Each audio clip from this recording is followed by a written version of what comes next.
Mark 6 NRSV. He left that place and came to his hometown, and his disciples followed him. On the Sabbath he began to teach in the synagogue, and many who heard him were astounded. They said, "Where did this man get all this? What is this wisdom that has been given to him? What deeds of power are being done by his hands? Is not this the carpenter, the son of Mary, and brother of James and Joseph and Judas and Simon? And are not his sisters here with us?" And they took offense at him. Then Jesus said to them, "Prophets are not without honor, except in their hometown and among their own kin and in their own house." And he could do no deed of power there, except that he laid his hands on a few sick people and cured them. And he was amazed at their unbelief.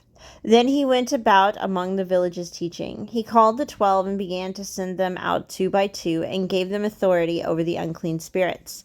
He ordered them to take nothing for their journey except a staff, no bread, no bag, no money in their belts, but to wear sandals and not put on 2 tunics. He said to them, whenever you enter a house, stay there until you leave the place. If any place will not welcome you and they refuse to hear you as you leave, shake off the dust that is on your feet as a testimony against them. So they went out and proclaimed that all should repent. They cast out many demons and animals with oil, many who were sick, and cured them. King Herod heard of it, for Jesus' name had become known. Some were saying John the Baptizer has been raised from the dead, and for this reason these powers are at work in him. But others said it is Elijah, and others said it is the prophets, like one of the prophets of old. But when Herod heard of it, he said, "John, whom I beheaded, has been raised." For Herod himself had sent men who arrested John, bound him, and put him in prison on account of Herodias, his brother Philip's wife, because Herod had married her. For John had been telling Herod, "It is not lawful for you to have your brother's wife."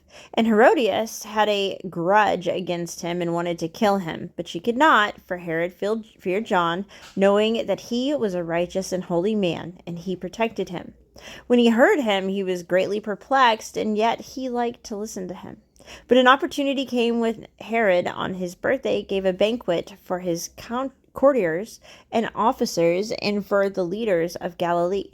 When his daughter Herodias came in and danced, she pleased Herod and his guests, and the king said to the girl, "Ask me for whatever you wish, and I will give it." And he solemnly swore to her, "Whatever you ask me, I will give you, even half of my kingdom." She went and said to her mother, "What should I ask for?" She replied, "The head of John the Baptizer." Immediately she rushed back to the king and requested, "I want you to give me at once the head of John the Baptist on a platter." The king was deeply grieved, yet out of regard for his oaths and for the guest, he did not want to refuse her. Immediately the king sent a soldier of the guard with orders to bring John's head. He went and beheaded him in the prison, brought his head on a platter, and gave it to the girl. Then the girl gave it to her mother. When his disciples heard about it, they came and took his body and laid it in a tomb. The apostles gathered around Jesus and told him all that they had done and taught. He said to them, "Come away to a deserted place all by yourselves and rest a while." For many were coming and going, and they had no leisure even to eat. And they went away in the boat to a deserted place by themselves. Not many saw them going and recognized them, and they hurried there on foot from all the towns and arrived ahead of them. As he went ashore, he saw a great crowd, and he had compassion for them because they were like sheep without a shepherd, and he began to teach them many things. When it grew late, his disciples came to him and said, "This is a deserted place, and the hour is now very late. Send them away so that they may go into the surrounding country and villages and buy something for themselves to eat." But he answered them, "You give them something to eat." They said to him, "Are we to go and buy 200 denarii worth of bread and give it to them to eat?"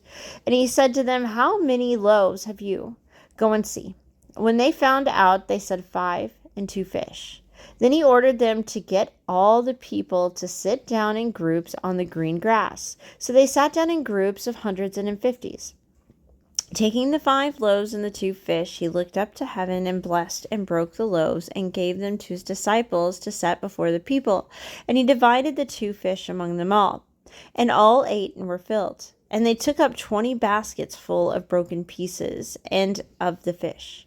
Those who had eaten the loaves numbered 5,000 men. Immediately he made his disciples get into the boat and go on about to the other side, to Bethesda, while he dismissed the crowd. After saying farewell to them, he went up on the mountain to pray. When evening came, the boat was out on the sea, and he was alone on the land. When he saw that they were straining at the oars against the adverse wind, he came towards them early in the morning, walking on the sea. He intended to pass them by. But when they saw him walking on the sea, they thought it was a ghost and cried out, for all saw him and were terrified. But immediately he spoke to them and said, "Take heart, it is I, do not be afraid." Then he got into the boat with them, and the wind ceased. And they were utterly astounded, for they did not understand about the loaves, but their hearts were hardened. When they had crossed over, they came to land at Gennesaret and moored the boat. When they got out of the boat, people at once recognized him and rushed about that whole region and began to bring the sick on mats to wherever they heard he was. And wherever he went, into villages or cities or farms, they laid the sick in the marketplaces and begged him that they might touch even the fringe of his cloak, and all who touched it were healed.